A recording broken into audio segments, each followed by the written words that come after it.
আল্লাহ নবী হিজরাতে রাতে বার হয়ে গেলেন। ও যুবকেরা, ও আমার মুরব্বি বাজানেরা, মায়েরা, বোনেরা, মগিরা, হযরত আবু বকর সিদ্দিক রাদিয়াল্লাহু তাআলা আনহু হুজুরের বাড়িতে আওয়াজ দিয়ে দরওয়াজা খানা খুলে গেল।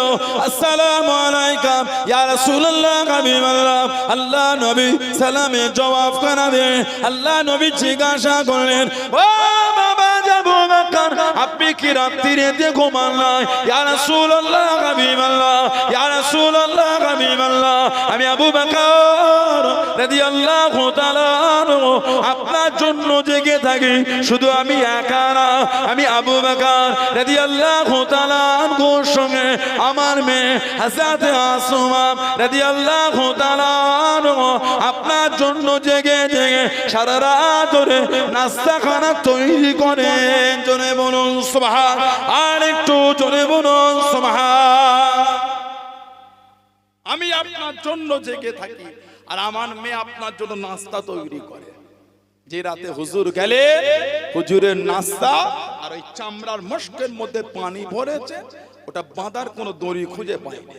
যে জামাটা ছিল কোমরের ফিতে, ওই ফিতেটাকে খুলে টেনে দুটো ভাগ করে এক ভাগ হুজুরের নাস্তা বেঁধেছেন, আর এক ভাগ দিয়ে ওই চামড়ার মশকের মধ্যে পানি ওর মুখ বেঁধেছেন। সেদিন থেকে লাকাব হয়ে গেল জাতুন নিকাতাইন, দুই ফিতের মালকিন। বলুন না সুবহানাল্লাহ। ওনার ছেলে হযরত আব্দুল্লাহ, নামটা আল্লাহর রাসূল দিয়েছিলেন। নানার নামে নাম, মানে আবু বকর সিদ্দিক হুজুরের নাম হলো আব্দুল্লাহ। বলেন না সুবহানাল্লাহ। ওনার নাম আল্লাহ রাসূল আব্দুল্লাহ, আর বললেন নানার ডাক নামটাও দিয়ে দিলাম আবু বকর। বলুন না সুবহানাল্লাহ। ওনাকে হাজ্জাজ বিন ইউসুফের জামানায় শহীদ করে মাথাটা নিচের দিকে করে পা দুটো উপর দিকে করে কাবা শরীফের পাঁচিলের গায়ে ঝুলিয়ে দিয়েছিল। আর বলেছিল যতক্ষণ আসমা মাপ না চাইবে এই আব্দুল্লাহ এইভাবে ঝুলবে। ওনার আম্মা বলেছেন, আবু বকর সিদ্দিক হুজুরের মেয়ে, আমি শহীদ হয়ে যাব, ওই জালেমের কাছে আমি মাপ চাইব না। কয়েকদিন কেটে গেল, হযরত আসমা কাঁদতে কাঁদতে বার হয়ে গিয়ে ছেলের লাশের কাছে গিয়ে হাত বুলোচ্ছেন আর বলছেন, এখনো কি সময় হলো না? আল্লাহর দ্বীনের সৈন্যদের ঘোড়ার পিঠ থেকে নামার কি এখনো সময় হলো না? তাড়াতাড়ি ভয়ে হাজ্জাজ বিন ইউসুফ ওনার লাশটা নিচয় নামিয়েছিলেন। আর একটা বর্ণনা, এই মাথাটাকে পুরো শরীর থেকে আলাদা করে দিয়েছিল। আহা করে একটা খানচাই করে দিয়ে হযরত আসমাকে দেখতে পাঠিয়েছিল, এই তোমার আব্দুল্লাহর মাথা কেমন লাগছে দেখো। বলুন না নাউযুবিল্লাহ।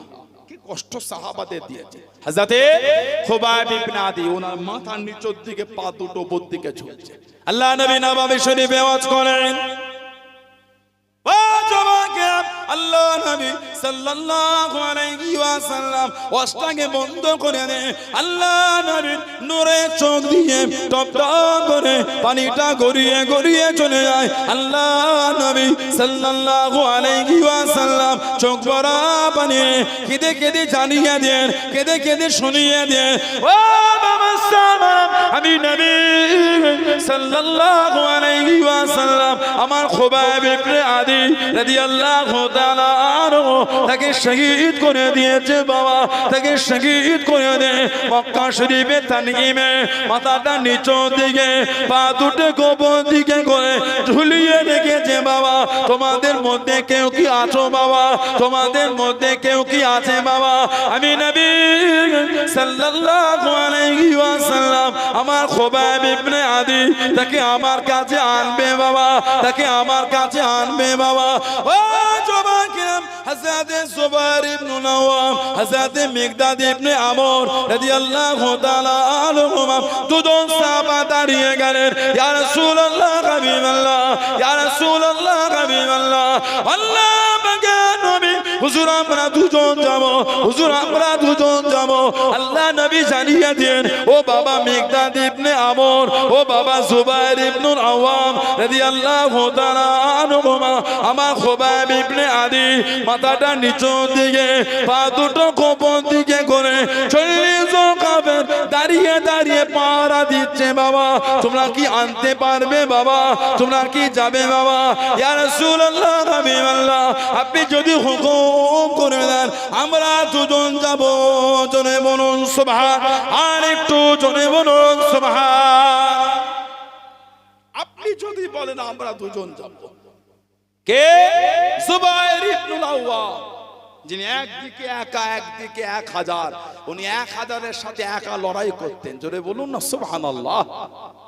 মাথায় হলদে পাগড়ি দিয়ে 1000-এর অপর দিকে একা যুদ্ধ করতেন।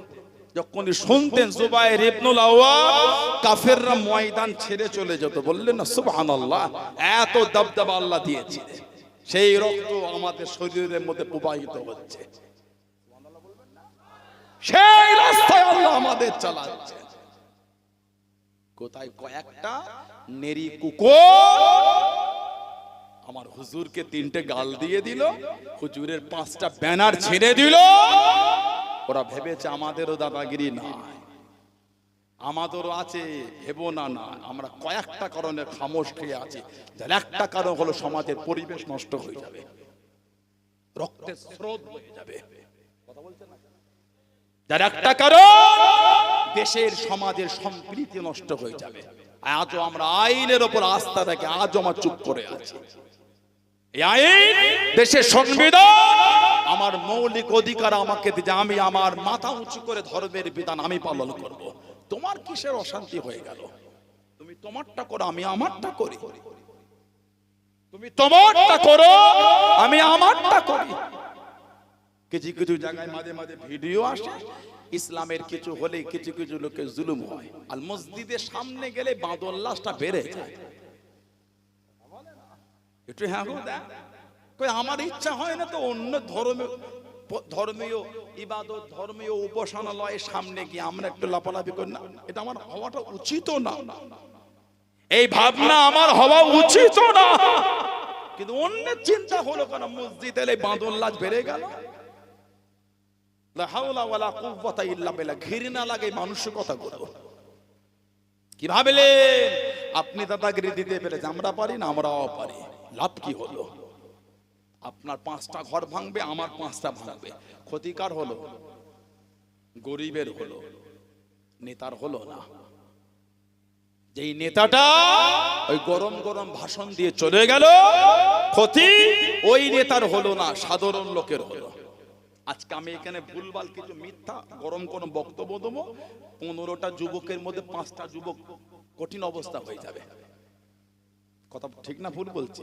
এই 5টা যুবক গিয়ে কোথায় কিছু করে ফেললে, পাল্টা দিলে এই 5টা যুবকের ঘরে হবে, আমার ঘরে হবে না। আমি তো সেফটি, কথা বলে না, ক্ষতি তো জনগণের হয়ে গেল। তাহলে আমার উচিত না সেরকম কিছু বার্তা দেওয়া যার দ্বারা সমাজে ফিতনা হয়। আপনি আপনার ধর্মের পালন করেন না, কে মানা করেছে? আপনি আপনার গোটা বাড়িটায় আপনার ধর্মীয় গুরুদের নাম লিখে ধরিয়ে দেন, কে মানা করেছে? আমার বাড়ির সামনে আমি আই লাভ মুহাম্মদ সাল্লাল্লাহু আলাইহি সাল্লাম লিখলে আপনার জ্বলন তৈরি হয়ে গেল কেন? ভিডিও দেখলাম ইউপিতে প্রশাসন পাঠিয়ে বাড়ির সামনে থেকে খোলা হচ্ছে। কেন রে ভাই? আমি তো আপনার বাড়িতে লাগাতে যাই না, আমি আমার বাড়িতে লাগিয়েছি। ঠিক না ভুল বলছি? কি ভাবলে বাড়ির সামনে থেকে খুলে দিলে ভালোবাসা কমে গেল? আমাদের শরীরের রক্তের প্রত্যেকটা ফোঁটা হুজুরের মোহাব্বতে কুরবানির জন্য তৈরি হয়ে আছে। জোরে বলো, আজ জোরে বলা গেল না? 3 জনকে কেস দিয়ে ভাবছে হুজুরের মোহাব্বতের ব্যানার ঝুলানো ভুলে যাবে এরা।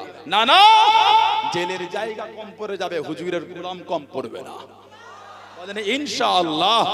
এরা জানে না যে আমরা আমাদের হুজুরকে কত ভালোবাসি। हम अपने गर्दन को कटा सकता है, ईमान का सौदा इंशाअल्लाह कभी नहीं करेंगे। जोरे बोलो ना सुभान अल्लाह। আমার ভাইয়েরা বাপজানেরা, হযরতে মিকদাদ ইবনে আমর আয-যুবাইর ইবনুল আওয়াম, যুবাইর ইবনুল আওয়াম উনি একা একদিকে অপর দিকে 1000 এর সঙ্গে লড়াই করতেন। তারপর আল্লাহ উনাকেই জয়ী করে দিতেন। জোরে বলুন সুবহানাল্লাহ। কে? যুবাইর ইবনুল আওয়াম আল্লাহর নবী সাল্লাল্লাহু আলাইহি ওয়াসাল্লাম নিজের ফুফুতো ভাই। ওনার মা ছিলেন সাফিয়া বিনত আব্দুল মুত্তালিব রাদিয়াল্লাহু তাআলা। আমার হুজুরের নিজের ফুফু ছিলেন হযরতে সাফিয়া, আমার হুজুরের নিজের ফুফু। আহা, জুবায়ের ইবনুল আওয়াম, এত দবদবা আল্লাহ দিয়েছে। আল্লাহ নবী দিনের জন্য বার হয়ে গেলেন। ও যুবকেরা, আল্লাহ নবী ইসলামের প্রথম যুদ্ধে চলে গেলেন, বদরের ময়দানে চলে গেলেন। মাত্র 313 জন সাহাবা, মাত্র 2টি ঘোড়া, একটা ঘোড়ার পিঠে হযরত জুবায়ের ইবনুল আওয়াম রাদিয়াল্লাহু তাআলা আনহু হলদে পাগড়ি মাথায় দিয়ে যুদ্ধখানা চালিয়ে যায়, যুদ্ধখানা করে যায়। আল্লাহ নবী জানিয়ে দেন, ও বাবা জুবায়ের, হলদে পাগড়ি পরেছো বাবা, আল্লাহ পাকের দরবারে এতটা পছন্দ হয়ে গিয়েছে, এতটা কবুল হয়ে গেল। আল্লাহ রাব্বুল আলামিন বদরের জমিনে যতজন ফেরেশতা পাঠিয়ে দেন, সবার মাথায় হলদে পাগড়ি পরে নাজিল হয়ে গিয়েছে। জনে বলুন সুবহান, আর একটু জনে বলুন সুবহান। তুমি মাথায় হলদে পাগড়ি দিয়েছো, বদরে কম বেশি 5000 ফেরেশতা, সবার মাথাতেই হলদে পাগড়ি। জোরে বলবেন না? উনি দাঁড়িয়ে বলে, হুজুর আমি যাব। আর একজন মিকদাদ ইবনে আমর রাদিয়াল্লাহু তাআলা আনহু, কে হযরত মিকদাদ, আল্লাহ নবী সাল্লাল্লাহু আলাইহি ওয়াসাল্লাম একটা যুদ্ধ করেছিলেন, সেটার নাম ছিল খন্দকের যুদ্ধ। হযরত সালমান ফারসি রাদিয়াল্লাহু তাআলা আনহু উনি হুজুরকে বলে, হুজুর বিয়াদবি মাপ চাই, যদি মদিনা শরীফের সীমানায় গর্ত করে দিই কাফেররা ঢুকতে পারবে না। ওনার এই যুক্তিটাকে, ওনার এই উপদেশ আল্লাহ রাসূল সাল্লাল্লাহু আলাইহি ওয়াসাল্লাম সাহাবাদের বলে, বাবা গর্ত খোঁড়া শুরু করে। খন্দক হাজিরা গিয়েছেন জানেন, সাবা মসজিদ, 7টা মসজিদের খন্দকে। এই খন্দক আল্লাহ নবী সাল্লাল্লাহু আলাইহি ওয়াসাল্লাম নিজে সাহাবাদের সাথে হুজুর মাথায় করে হুজুর নিজে মাটি বয়েছেন। আহা, বলুন না সুবহানাল্লাহ। হযরত মিকদাদ ইবনে আমর আমার হুজুরের কাছে গিয়ে কাঁদছেন, ইয়া রাসূলুল্লাহ আপনি আমাদের সাথে মাটি বইছেন, হুজুর আপনার এত কষ্ট আর সহ্য হয় না, ইয়া রাসূলুল্লাহ আপনি ক্ষুধার্ত হয়ে গেছেন। উনি কাঁদতে কাঁদতে ঘরে চলে গেলেন। ছোট্ট পারা পাত্রতে দুধ ছিল, লবণ, উনি দুধ নিয়ে লুকিয়ে লুকিয়ে আমার হুজুরকে বলে, ইয়া রাসূলুল্লাহ হুজুর আপনি এটা পান করে নেন, আপনার কষ্ট আর সহ্য হয় না।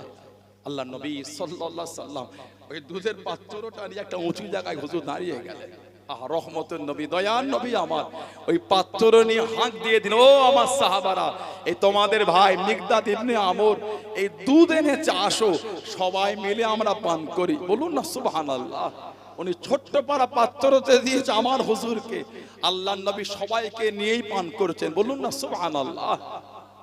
আমার নবীর একটা সাহাবী ছিলেন, আল্লাহ নবী সাল্লাল্লাহু আলাইহি ওয়াসাল্লামের কাছে গেলেন, গিয়ে দেখছে হুজুরের মুখটা শুকিয়ে আছে। আহা, সাহাবারা আমার হুজুরের কষ্ট সহ্য করতে পারতেন না, এত ভালোবাসতেন হুজুরকে, হুজুরের মুখটা শুকিয়ে আছে। সাহাবী খবর পেলেন আমার হুজুর কদিন কিছু খায় নাই, সাহাবী আর সহ্য করতে পারলেন না। হুজুর আমার মদিনা শরীফের জমিনে বার হয়ে গেলেন।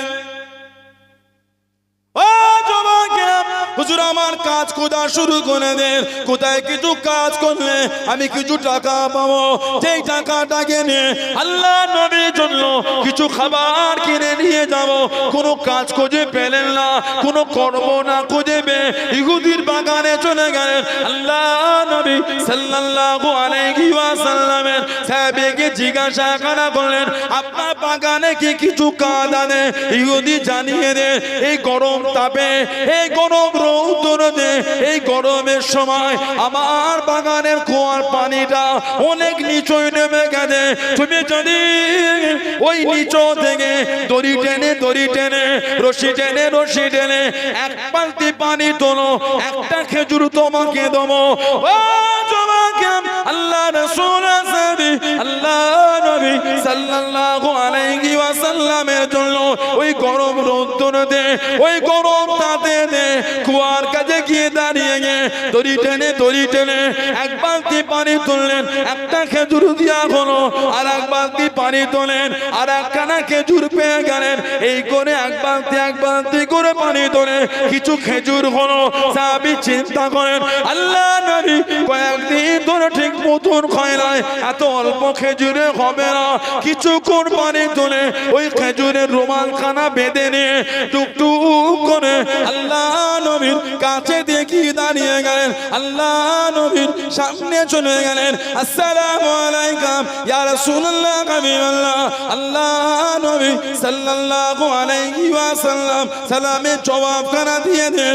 আল্লাহ নবী জিজ্ঞাসা করেন, ও বাবা স্বামী তোমার কি অবস্থা বাবা, হাতেতে ফোঁসা পড়ে গিয়েছে, এই গরম রোদে তুমি ঘেমে গিয়েছো বাবা। আল্লাহ নবী সাল্লাল্লাহু আলাইহি ওয়াসাল্লামের হুজুরে সাদি আল্লাহ নবীর কাছে ওই রুমাল খানা খুলে দে, খাজুর খানা দিয়ে বলে দে, ইয়া রাসূলুল্লাহ হাবিবাল্লাহ, আজ কদিন আপনার খাওয়া নাই দাওয়া নাই, আমি সহ্য না করতে পেরে আপনার জন্য এই খেজুর গুলি এনেছি হুজুর, আপনি খেজুর খাওয়া শুরু করেন। জোরে বলুন সুবহান, আর একটু জোরে বলুন সুবহান। ওই গরম রোদ ধরে পানি অনেক কুয়ার নিচে এক বালতি পানি তুলেছে, একটা খেজুর দিয়েছে। আহা, হাতে ফুসা উঠে গেছে, ঘেমে লেগে গেছে। ও হুজুরের কাছে, হুজুর আপনি একটু খান। আল্লাহ নবী দেখছে না, বলছে তোমার কি অবস্থা? ইয়া রাসূলুল্লাহ আপনার জন্য এনেছি। হুজুর আমি এক বালতি পানি তুলেছি, একটা খেজুর দিয়েছে। আবার এক বালতি তুলেছি, একটা খেজুর। হুজুর এতগুলো খাজুর আমি আপনার জন্য বালতির পানি তুলে হুজুর জোগাড় করে এনেছে, হুজুর আপনি একটু খান। বলুন না সুবহানাল্লাহ, জোরে বলেন না সুবহানাল্লাহ। এটা হলো আমার হুজুরের ভালোবাসা সাহাবাদের। হযরতে মিকদাদ ইবনে আমর ওই ছোট্ট পাড়া পাত্রতে দুধ এনে বলে, হুজুর আপনি একটু খান। আল্লাহর নবী ওই দুধ টানে সবাইকে ডেকে বলছে, আসো সবাই মিলেই খায়। বলুন না সুবহানাল্লাহ। যিনি ইসলামের প্রথম যুদ্ধ বদরের জমিনে আল্লাহর নবীর কাছে গিয়ে কেঁদেছিলেন, আরেকজন কেঁদেছিলেন, ওনার নাম ছিল হযরতে আব্দুর রহমান ইবনে আওফ রাদিয়াল্লাহু তাআলা আনহু। ওনার জীবনী যদি পড়েন বুকটা ফেটে যাবে আপনার। হযরতে আব্দুর রহমান ইবনে আওফ সাহাবাদের মধ্যে সবথেকে ধনী। জোরে বলো, সাহাবাদের মধ্যে জানাকে আল্লাহ সবথেকে ধনী করেছে। আহা, গোটা পৃথিবীর সবথেকে ধনী ব্যক্তির নাম হলো ইলন মাস্ক। বর্তমান গোটা পৃথিবীর যিনি ধনী ইলন মাস্ক। হযরত আব্দুর রহমান ইবনে আওফ রাদিয়াল্লাহু আনহু হুজুরকে আল্লাহ এই ইলন মাস্কের থেকেও 7 থেকে 8 গুণ মাল আল্লাহ সাহাবীকে বেশি দিয়েছিলেন। আলহামদুলিল্লাহ। কিতাবে এসেছে উনি যখন ইন্তেকাল হলেন গোল্ড সোনা রেখে গেছিলেন। ফজরের সময় কুরুলে কাটা শুরু করেছে, জোহর হয়ে গেছে এখনো শেষ হয়নি। কুরুল মেরে মেরে সোনা কেটেছিল, এত গোল্ড যাহাবুন এত রেখে গেছিলেন। মদিনা শরীফে গেলেন, মক্কা শরীফের ধনী মুসলমান হয়ে গেলে ওনাকে বলা হয় সাহিবুল হিজরাতাইন, 2 হিজরাতের অধিকারী। বলবেন না সুবহানাল্লাহ। আল্লাহ নবী সাল্লাল্লাহু আলাইহি ওয়াসাল্লাম ওনাকে পাঠিয়ে দিয়ে ইথিওপিয়া, হাবশা, আবিসিনিয়া ওনাকে পাঠালেন। উনি ওখান থেকে আবার মক্কা শরীফে চলে গেলেন। আল্লাহ নবী সাল্লাল্লাহু আলাইহি ওয়াসাল্লাম কম বেশি 80 জনের কাফেলা হুজুর ওনাকে পাঠালেন মদিনা শরীফ। এই যে মক্কা শরীফ থেকে মদিনা শরীফে গেলেন, একটা খড়ের কুটি বলতে উনি নিয়ে যায়নি, খালি হাতে গেছিলেন। মদিনা শরীফ এক সাহাবীর সাথে হুজুর ওনার ভাই বানিয়ে দিলেন, আনসারী সাহাবীর সাথে। উনি ওনার মালপত্র ওনাকে অর্ধেকটা দিতে চাইলেন, যেমন সবাই দিয়েছিলেন। উনি বলেন আমার লাগবে না, খালি আপনি আমাকে বাজারটা দেখিয়ে দেন, বাকিটা আমার দায়িত্ব। আল্লাহ ওনাকে এত বুদ্ধি দিয়েছিলেন, এত টেকনিক আল্লাহ ওনাকে দিয়েছে। বলুন আলহামদুলিল্লাহ। হযরতে আব্দুর রহমান ইবনে আওফ রাদিয়াল্লাহু তাআলা মদিনা শরীফে যে পাথরটা তুলতেন, আমার হুজুরের ওসিলা দিয়ে বরকত মনে করে, তো আল্লাহ আমি আপনার হাবিবের ওসিলায় বরকত মনে করে তুলছি, আল্লাহ এর তলায় যেন আমি সোনা পাই। ওই পাথরটা তুলতে তলায় গোল্ড সোনা পেতেন। বলুন না সুবহানাল্লাহ। এত সোনা জড়ো হয়েছিল। ওই সোনা পাথর আপনার এই কুরুল দিয়ে কেটে কেটে বন্টন হলো, যারা কেটেছিল তাদের হাতে ফোঁসা উঠে গেছিল। উনি এত দিনার রেখে গেছিলেন, দিনার স্বর্ণ মুদ্রা। 4টে স্ত্রী ছিল, এই 4টে স্ত্রীর মধ্যে বন্টন হয়েছিল। এক একটা স্ত্রী ইন্ডিয়ান রুপিতে পেয়েছিল 300 কোটি করে। জোরে বলবেন না। 4 জন স্ত্রী পেয়েছেন, 3 4 1200 কোটি কম বেশি ইন্ডিয়ান টাকায় কনভার্ট করলে এত দিনার রেখে গেছিলেন। আর উট, দুম্বা, ভেড়া, ছাগল, ঘোড়া, বাগান, ওর তো কোনো হিসাব নাই। হযরতে আব্দুর রহমান ইবনে আওফ রাদিয়াল্লাহু তাআলা সবার জন্য আজাদ ছিল, ছেলে মেয়ে বিবি আত্মীয় যার যা খুশি খেত। উনি কিন্তু ডাল পিষে রুটি দিয়ে খেতেন। ওনাকে জিজ্ঞাসা করলে বলতেন আমি আমার হুজুরকে এইভাবে খেতে দেখেছি। আহা, বলুন সুবহানাল্লাহ। উনি কোনোদিন মন ভরে গোস্ত খাইনি। 1 তারিখে খাচ্ছেন, গোস্তটা মুখের কাছে তুলে গোস্তটা ফিরিয়ে দিলেন। হুজুরকে জিজ্ঞাসা করলে কি ব্যাপার? মুখের কাছে উঠিয়ে বার করে নিলেন। উনি বললেন, আমি আমার হুজুরকে কোনোদিন মন খুলে গোস্ত খেতে দেখি না। আল্লাহ নবী যেটা কোনোদিন পেট ভরে খান না, ওটা আমি হুজুরের সাহাবী হই, আমি পেট ভরে খাই। বলো সুবহানাল্লাহ, কি হুজুরের ভালোবাসা, আল্লাহু আকবার, কি হুজুরের মহব্বত। জীবনে সুখ শান্তি উনি করেন, সব সময় হুজুরের নকশায় চলতেন। হযরত আব্দুর রহমান ইবনে আওফ রাদিয়াল্লাহু তাআলা, আল্লাহ নবী ইসলামের প্রথম যুদ্ধে চলে গেলেন। ও যুবকেরা, আল্লাহ নবী সিজদা পড়ে গিয়ে জার জার হয়ে গেলেন, চোখে পানি ফেলে ফেলে গেলেন। ও রাব্বি আল্লাহ, আজকে দিনে যদি হেরে যায়, দিন মানার কেউ থাকবে না, ইসলাম মানার কেউ থাকবে না, কোরআন শরীফ মানার কেউ থাকবে না। আল্লাহ পাক আপনার ওয়াহদানিয়ত মানার কেউ থাকবে না, আমি নবী আমাকে মানার কেউ থাকবে না, ইসলামে ঝান্ডা ধরার কেউ থাকবে না।